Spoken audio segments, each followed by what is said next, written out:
Welcome to Many Mind Therapy Hub. I'm so glad we're doing this finally. It's been a while. I've been wanting to do this for quite some time, and I think we're just the perfect team right now to get this done. My name is Dr. Yamilka Urquiza. I have another last name, Mendoza, which is not on the screen.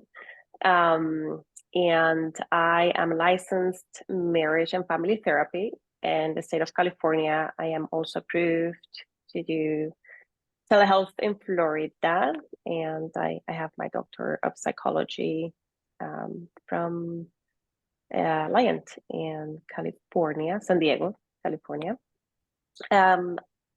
So a little bit about me that you both probably know a bit. Some of my hobbies. I love to dance. That's like my second career that keeps me up at night is a job now at this point.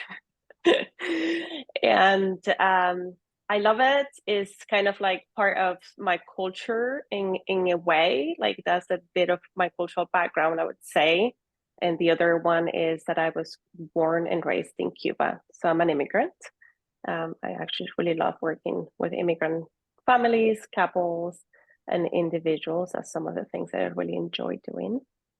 And some of my clinical background, I'm a therapist trained in emotionally focused therapy, and that was kind of from like the beginning of my training. That's what I did. And I also trained in ADP, that stands for Accelerated Experiential Dynamic Psychotherapy, and also EMDR, eye movement desensitization and reprocessing.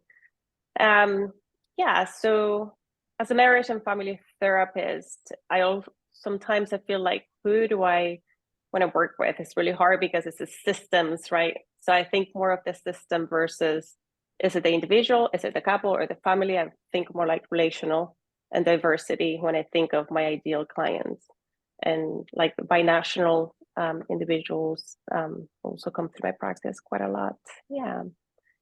So that's a bit about me. I want to hear now about you. Do Sure. you want to start, Laura? Dr. Laura Castro? Yes. Dr. Laura Castro. I am also a licensed marriage and family therapist in California. And I also went to Alliant International University, which is where I met Dr. Urquiza. Um, and let me see. Emotionally focused therapy is my jam.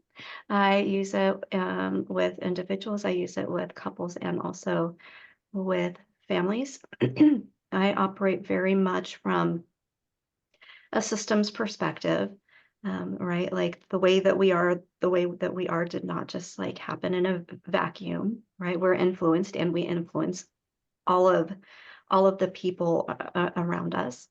Um, and I also operate through like a social justice, intersectional, queer affirming lens.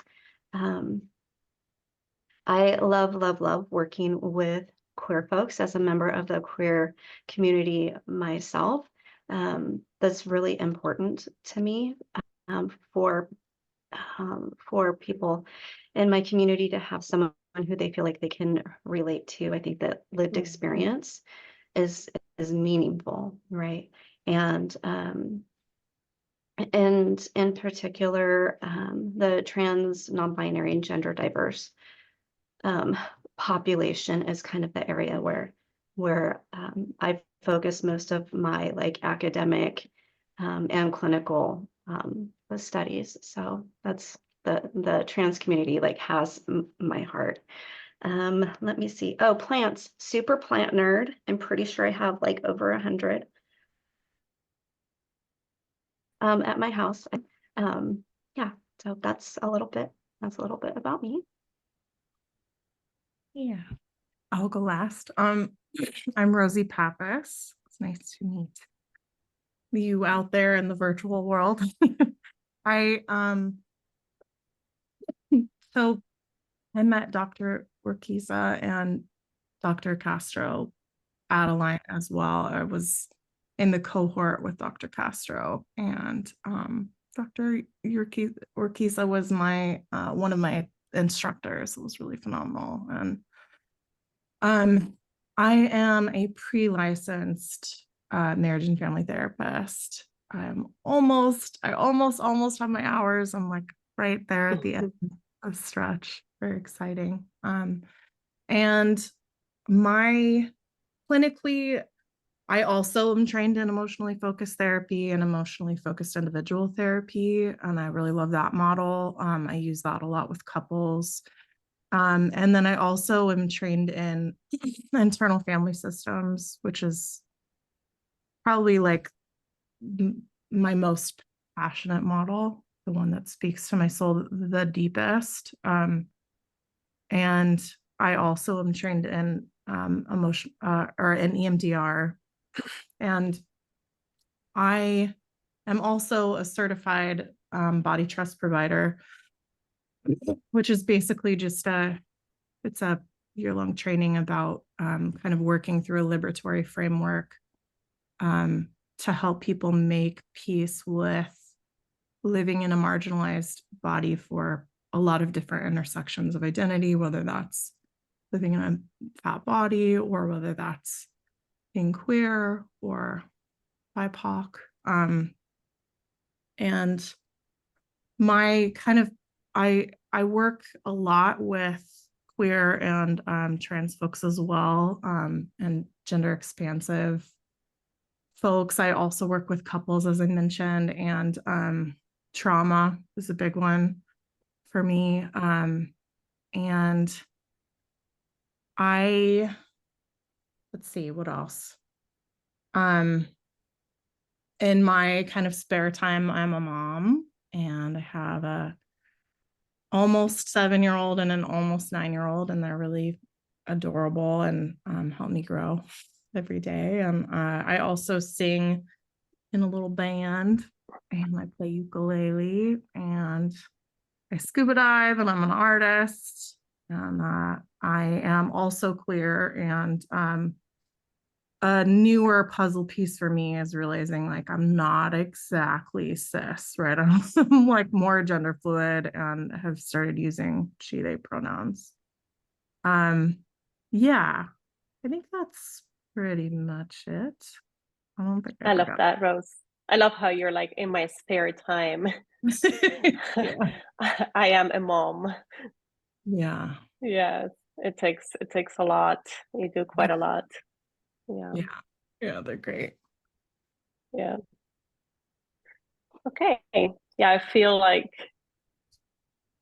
being all the different parts that we are, right? Like I feel like we have so many pieces to ourselves that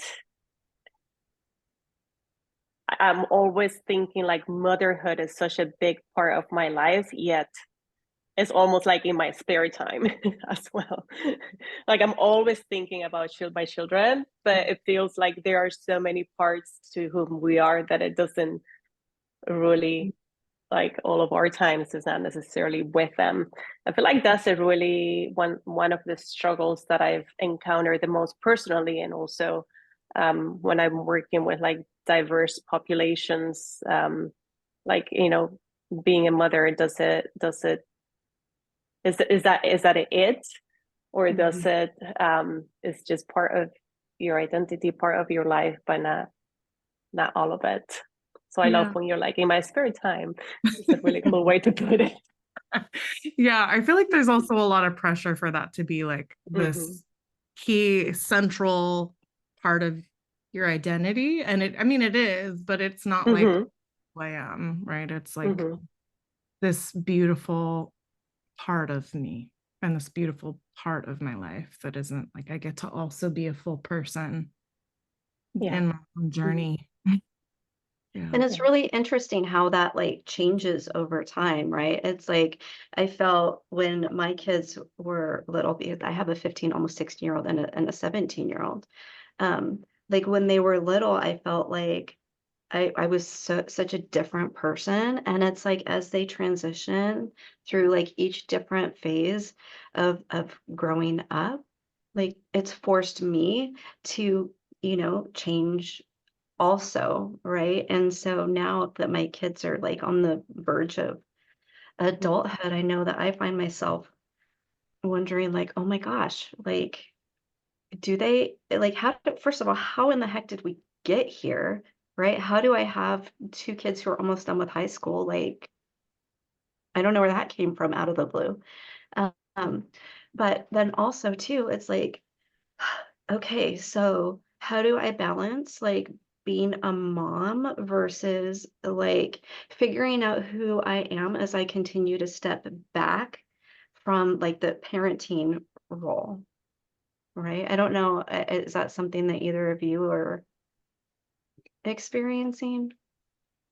Yeah, definitely. I love how you said that, like that as they grow, kind of you're growing with them, and also that like your role is shifting and your identity around that. And I think, yeah, that's such a beautiful way to put that.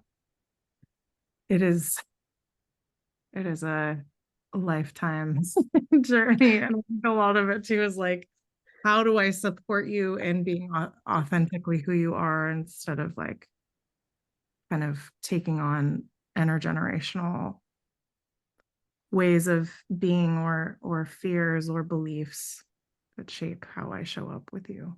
Yeah. Yeah. Yeah, for sure. Which is part of, why we want to do this channel and conversations around that, right? Like, how do we, because, our children, let's just, since we're talking about kids, they are their own selves. They have their own, developing identities throughout the different stages of life. And they carry with that their own culture and values.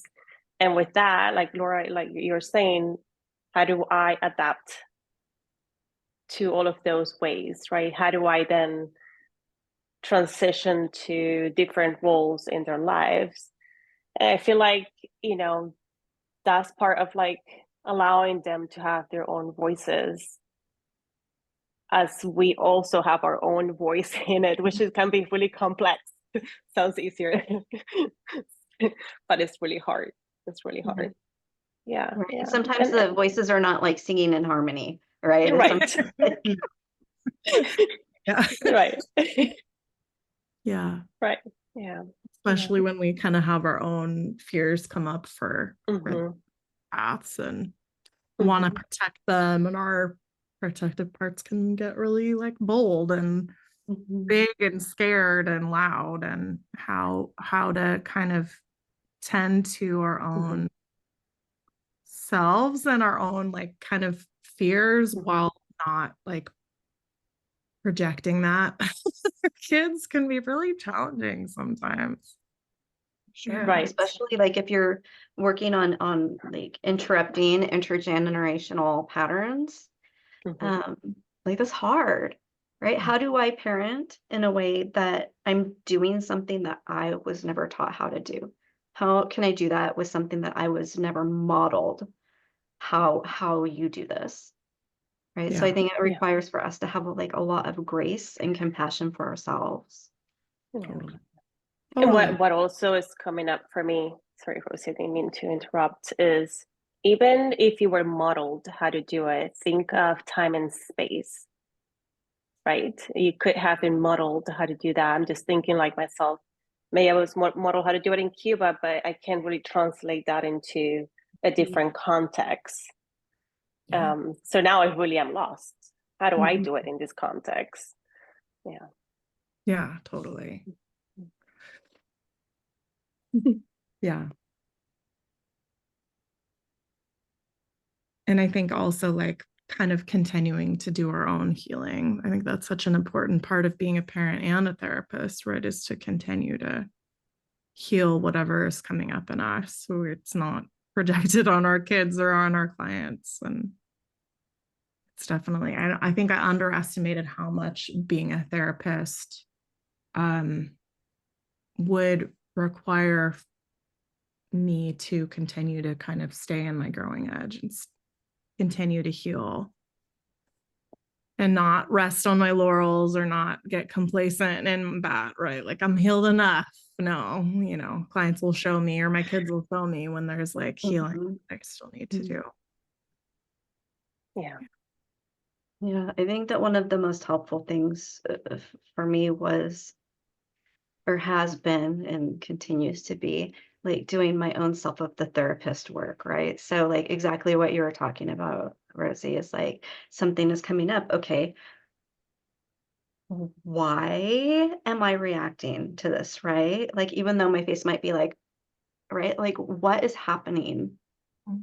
There's something here and I need to like go figure it out later, right? But it's like if we're having that kind of reaction, like there's a reason and it warrants, I think, for our families and also ourselves and also our clients, right? Further investigation. Yeah. Yeah. Totally. When you find that you're like fighting, tearing up in a session, that's usually like a good indicator. Like, oh, I think that I need to work on this, or you're like feeling activated in some way and have to like consciously regulate, like you were saying, like show up as a good therapist and also kind of take care of your own system. It's like, oh, I have some healing here. Yeah.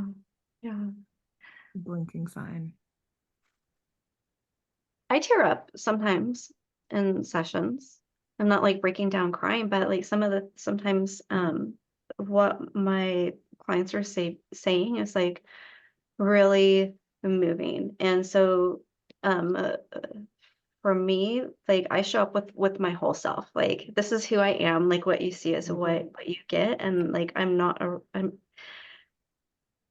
um You're a I feel human being. like for me, right, that it would not be authentic if I didn't communicate some that I was being moved, right? Yeah. Wow, like that was really impactful, right? Like I can feel that. I can feel that right now in myself, right? And working with clients that maybe don't have like a level of connection with themselves for, I don't know, whatever reason, maybe trauma, for example, right? Or abuse.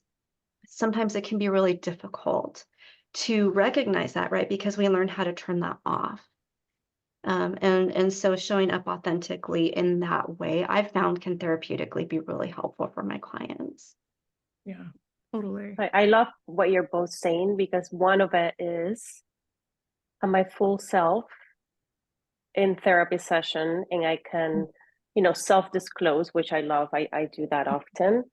And then the other side is also learning us as therapists to recognize when is a piece of healing that has to be done, that is being kind of shaking up in the moment. And I remember when I was in grad school, one of my professors was like, how about we set aside that little girl and say, okay, I'll tend to you later. So like learning how to recognize that that's a healing piece versus, wow, I'm like just so moved by what you're saying right now, and kind of like helping the clients get in touch, or hopefully at least mirror that back to them. Yeah. I think that's such a beautiful point. And I guess that my curiosity for both of you is like, when do you know that difference? Like, when do you know the line of like, I'm moved and kind of in this like attuned space when feeling what the client is talking about and feeling moved by that versus like, oh, this feels like some healing that needs to happen. I think that that's something that really has just come with time and experience. And self of the therapist work, right? It's like the more work that I do on myself when I'm feeling something, the easier it is for me to just like identify quickly, like not even necessarily on a conscious level, right? It's like, oh, nope, this is my stuff.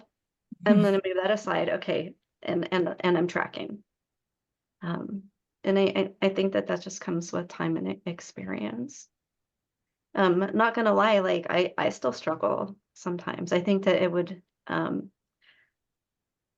I think it would be odd, right? Because we're not robots. We're not human. Or I mean, we are human. We're not robots.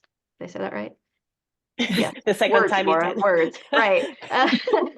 Like if we didn't sometimes have that kind of struggle, right? I mean, because we are human. Yeah, totally. I think for me too, like like you said, I often have an intuitive sense. And sometimes it's like I'm having a reaction internally that feels bigger than the moment, where it's just like, okay, this feels, or like I think kind of as I'm working into the IFS model, like I will feel that a part is really activated and I'm like really not able to like fully feel planted in like my truest, highest self. Yeah. Mhm. Yeah. What about for you, Dr. Yamilka? I think for me, I think I can kind of relate to what you're both saying. The self of the therapist work, a lot of supervision around what's coming up for me in sessions sometimes, along, history of just doing that work with someone who can help you kind of organize it and help you make sense of it, because we can sometimes make sense of it ourselves.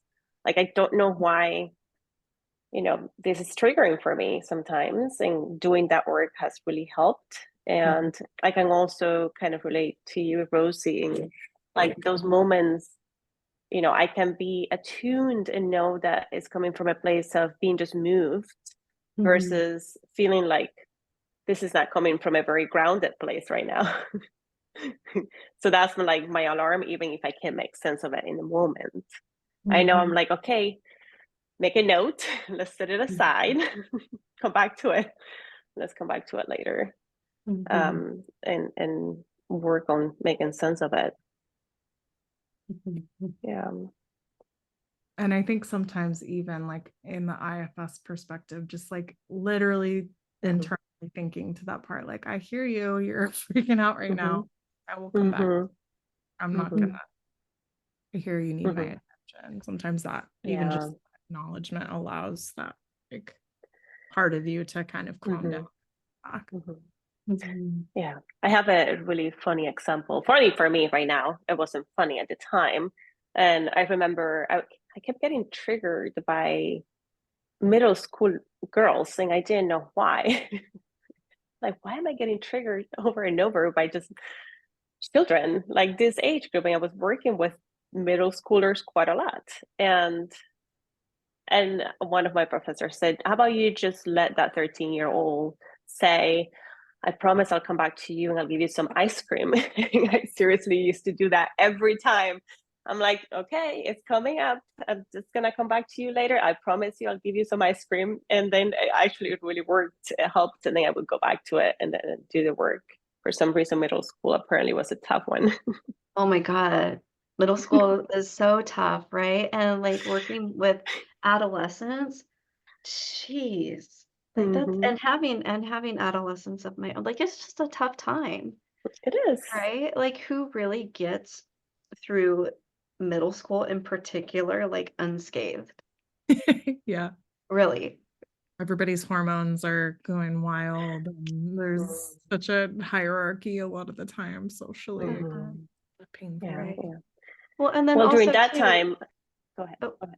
oh, such a like a misunderstood group too, right? It's like, oh, well, I've lost my children, right? Or, oh, well, like teenagers are crazy or whatever, right? And one of the things that was so incredibly helpful for me, like especially as a parent and gaining so much empathy for my child's experience and also like reflectively like my own childhood experience is that is such an amazing time for growth, right? Like in adolescence, our brains like completely restructure themselves. Or yes. And I have to remind myself, oh, okay, well, maybe that part of their brain is like offline right now, right? And that's been so incredibly helpful for me. And so like when teenagers are making me a little nutso, I just kind of like, oh, okay, maybe this part of their brain is like offline. I don't know. It's helpful for me. I'm taking notes for when my kids are teenagers. Yeah. Just go to their bedroom at night and see them sleep. They still sleep like newborns, arms up, like all over. That helps.